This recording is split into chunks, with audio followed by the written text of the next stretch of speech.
Bapak, Ibu Guru, dan teman-teman yang terkasih. Puji Tuhan sampai pada saat ini kita semua masih dianugerahkan kesehatan, bahkan keselamatan dari Tuhan. Kita pun masih bisa bersekutu bersama walaupun secara online. Untuk itu, mari kita mempersiapkan hati dan pikiran kita untuk beribadah kepada Tuhan.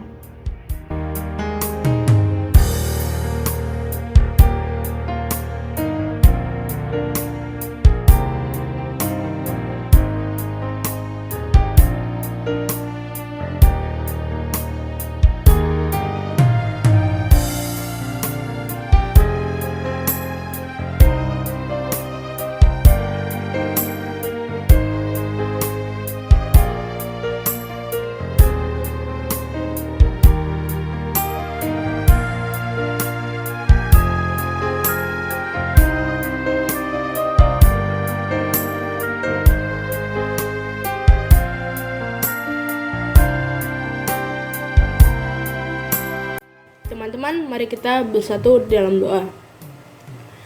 Tuhan Yesus yang Maha Baik, kami bersyukur Tuhan karena Engkau telah memberi kami nafas kehidupan dan dapat berkumpul pada hari ini.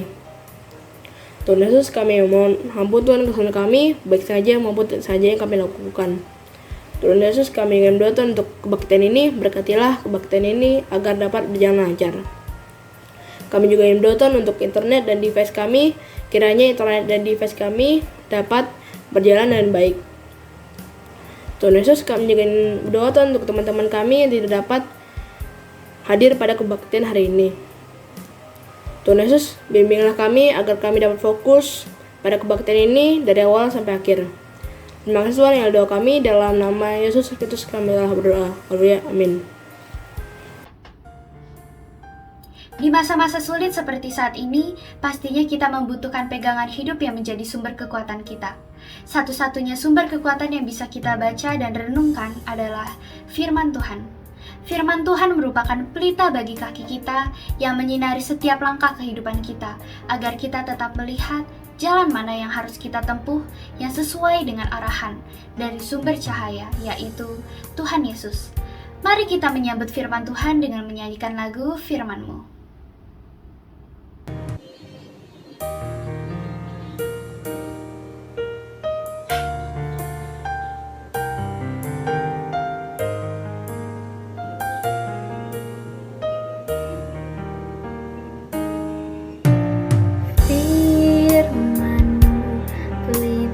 Bagi kakiku, terang bagi jalanku. Firman-Mu, pelita bagi kakiku, terang bagi jalanku. Waktu ku bimbang dan hilang jalanku, tetaplah Kau di sisiku, dan takkan ku takut asal Kau di dekatku, besertaku selamanya.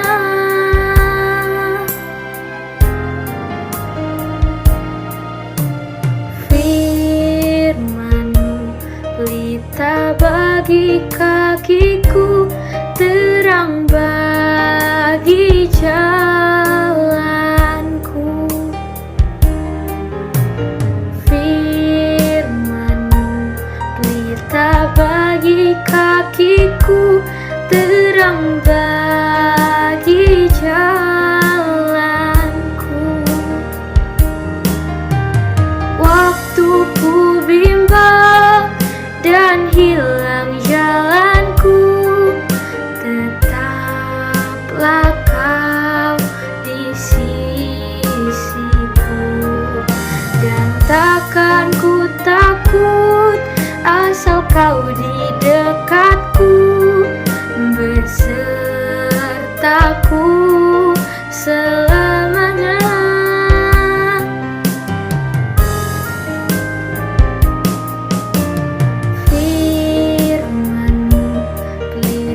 Bagi kakiku, terang bagi jalanku.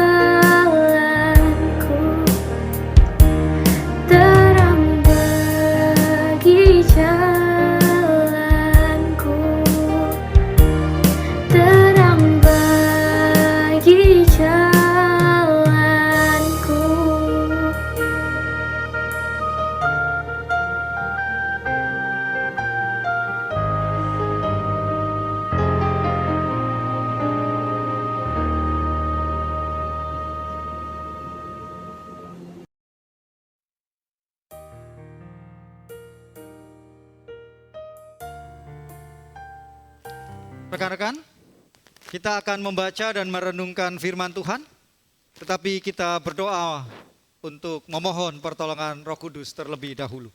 Mari berdoa. Tuhan Sang Sumber Cinta Kasih, kami bersyukur jikalau di masa pandemi ini kami tetap dapat merasakan cinta Tuhan di tengah kehidupan kami. Walaupun kami harus melakukan pembelajaran jarak jauh, tapi kami bersyukur rahmat dan cinta Tuhan menolong sehingga kami dimampukan untuk terus menjalani dengan sukacita. Hari ini kami hendak membaca dan merenungkan kembali firman-Mu.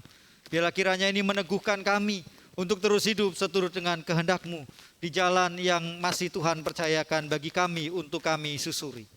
Kami bersyukur dan berdoa di dalam nama Bapa, Anak, dan Roh Kudus. Amin.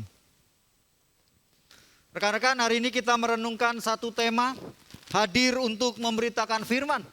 Bacaan diambil dari Markus pasal 16 ayat 1 sampai dengan 8.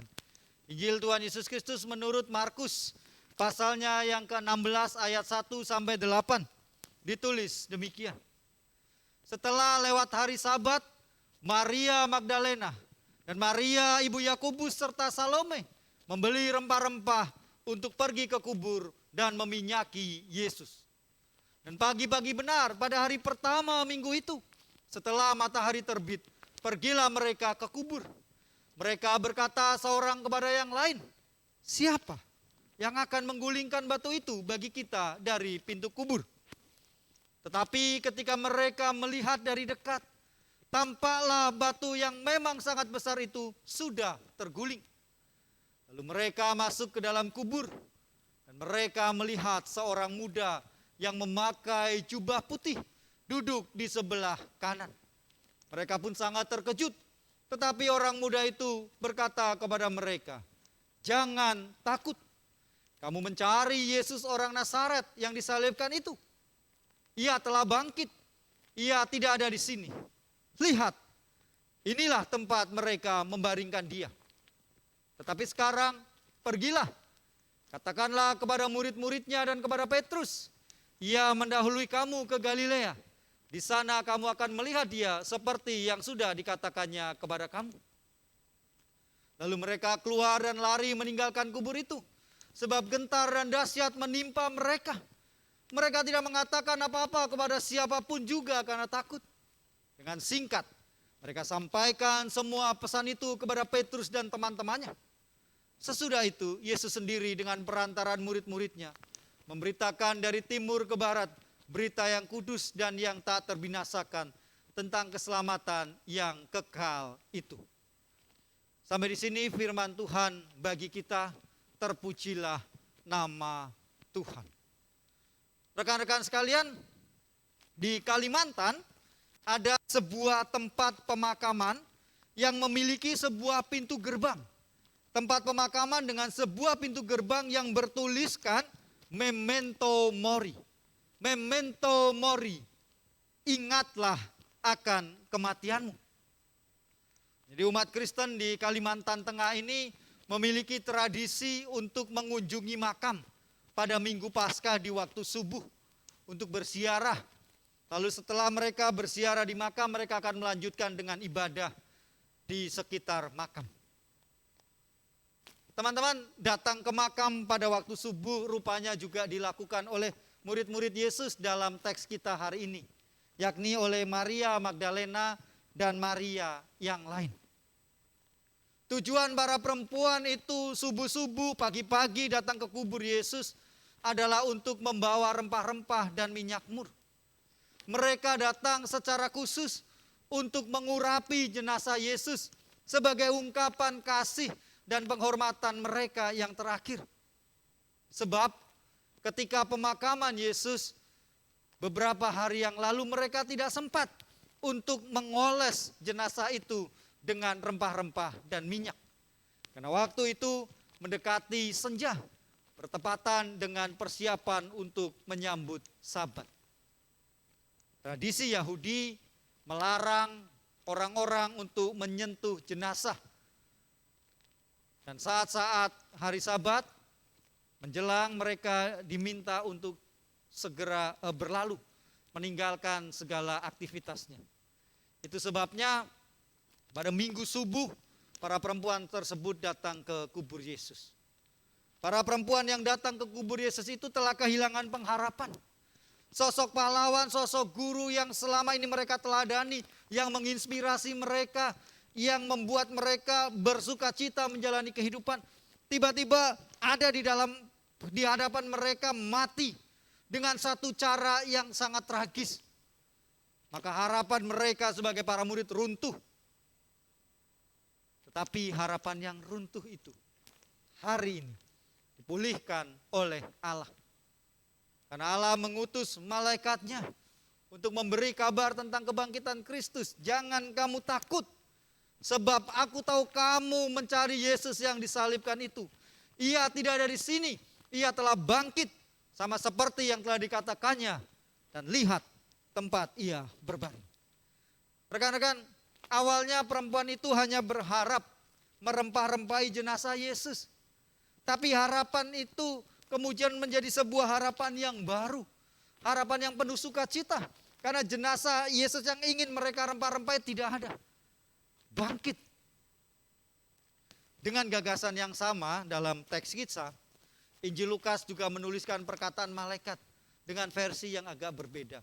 Mengapa kamu mencari dia yang hidup di antara orang mati? Ia tidak ada di sini, ia telah bangkit. Teman-teman, berita malaikat ini menghasilkan sebuah perubahan pengharapan, menghasilkan sebuah perubahan perspektif yang baru. Sehingga para perempuan yang tadinya orang-orang yang sedih dan berduka bangkit menjadi saksi-saksi kebangkitan.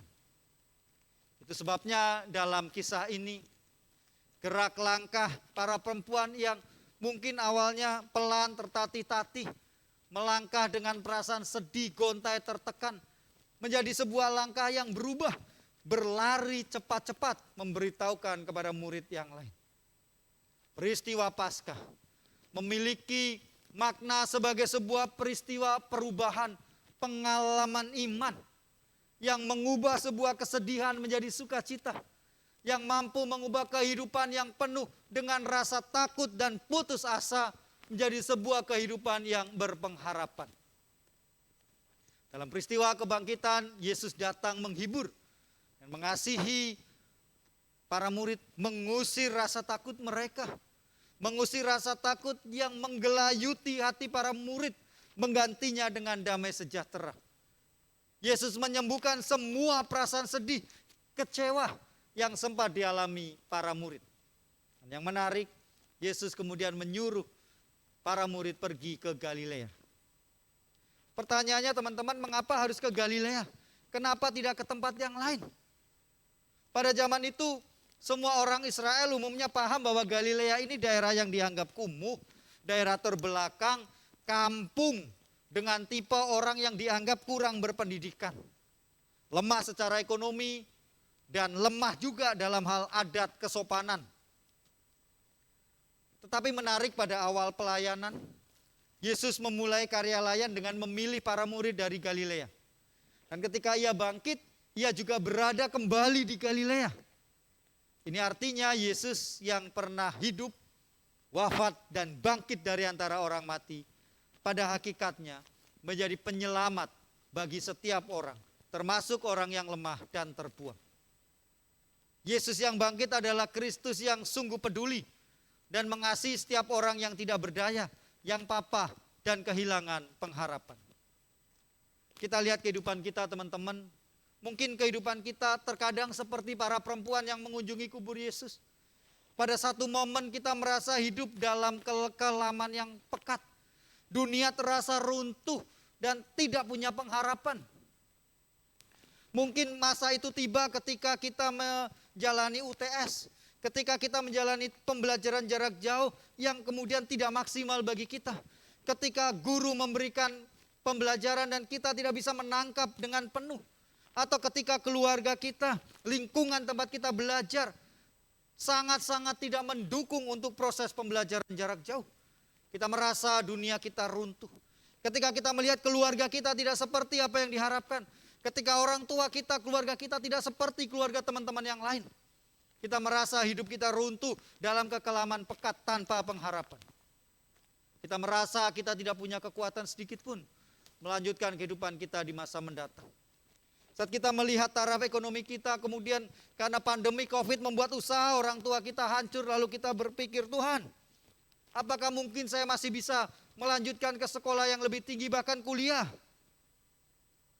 Di saat-saat seperti itu, teman-teman, ketika kita terkepung dari berbagai persoalan dan tidak menemukan sedikit celah solusi pun, kadang kita putus asa, kita sedih. Kalau kita maju, kita hancur. Kalau kita mundur, kita juga mati. Kita tidak tahu apa yang kita perbuat. Dalam situasi pemikiran yang demikian, banyak orang kemudian bingung, panik, lalu tergoda untuk mencari jalan pintas. Jalan yang tidak seturut dengan kehendak Tuhan.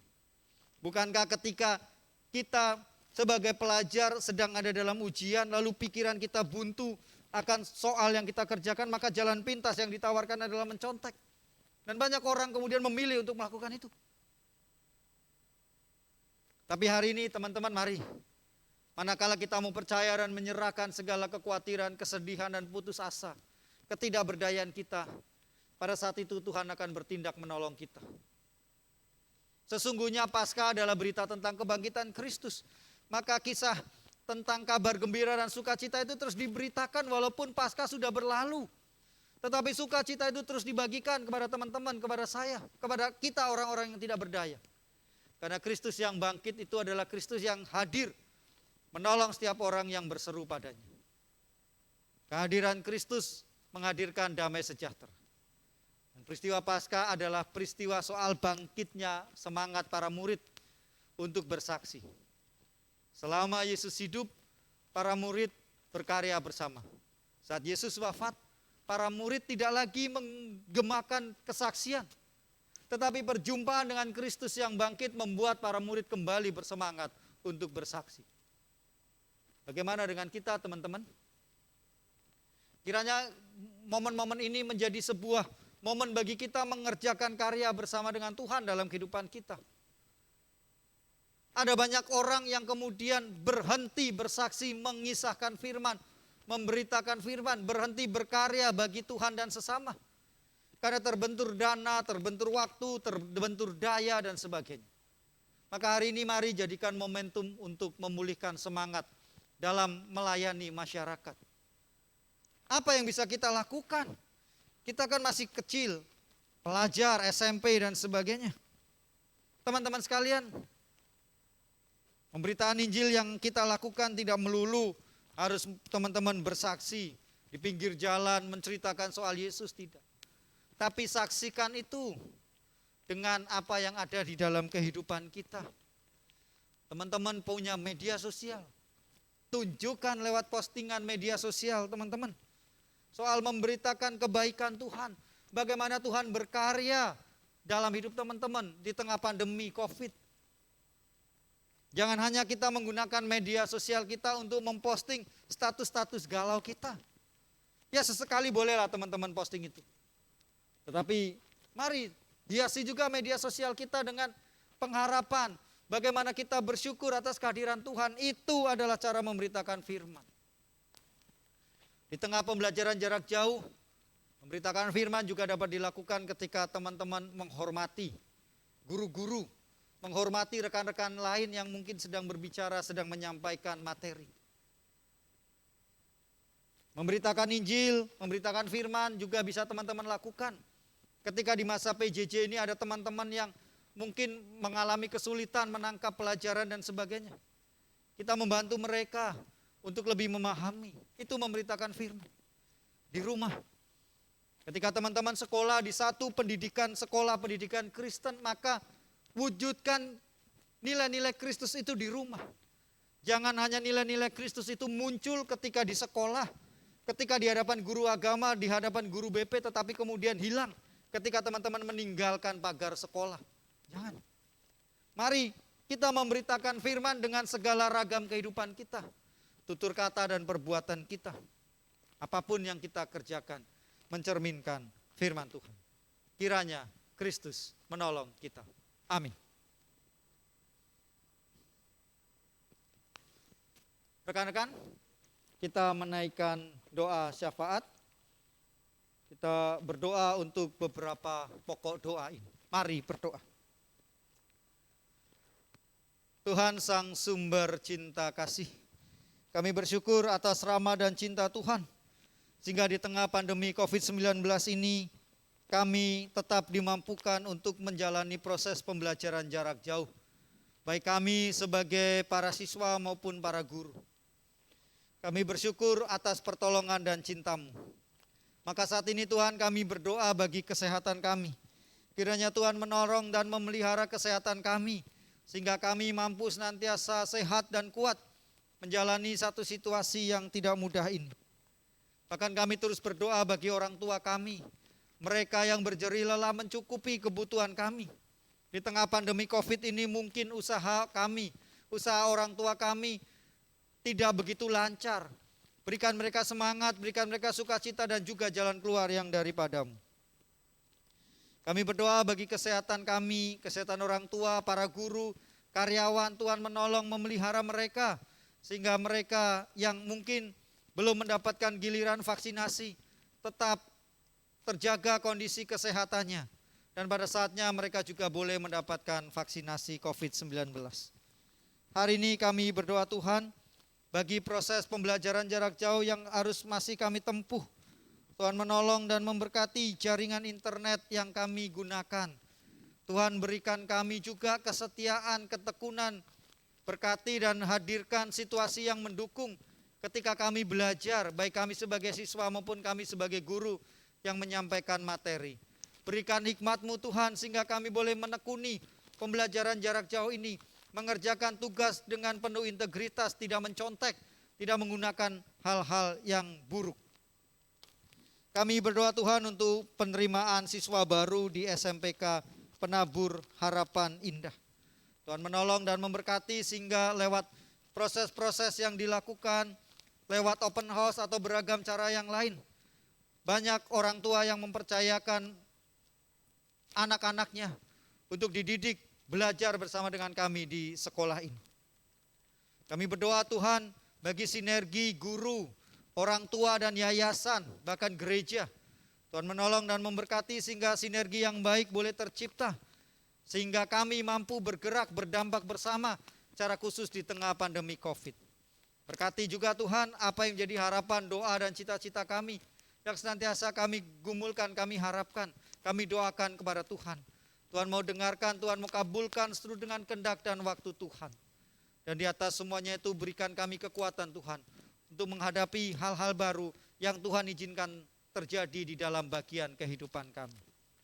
Kami bersyukur, kami berdoa di dalam nama Bapa, Anak, dan Roh Kudus. Amin. Pergumulan hidup dan masa-masa sulit tidak akan pernah terlewat dalam kehidupan kita. Namun, di setiap duka, pasti akan ada suka yang menghampiri kita. Kedewasaan akan muncul ketika kita berhasil menghadapi dan melewati masa-masa sulit dalam kehidupan kita sebagai anak-anak Tuhan.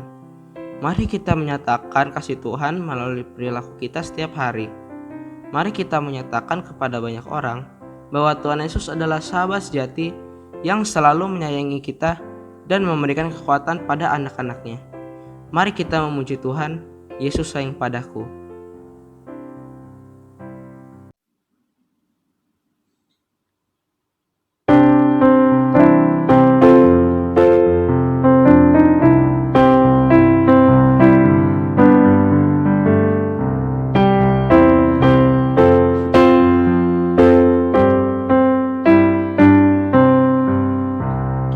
Yesus sayang padaku, Alkitab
Rekan-rekan kita lanjutkan ibadah kita di tengah keseharian kita dan teruslah maju untuk memberitakan Injil. Dan sekarang terimalah berkat-Nya. Allah mencerahkan jalan hidupmu. Kristus menjadi sahabat perjalananmu. Roh Kudus mengisi hari-hari kehidupanmu dengan damai sejahtera. Amin.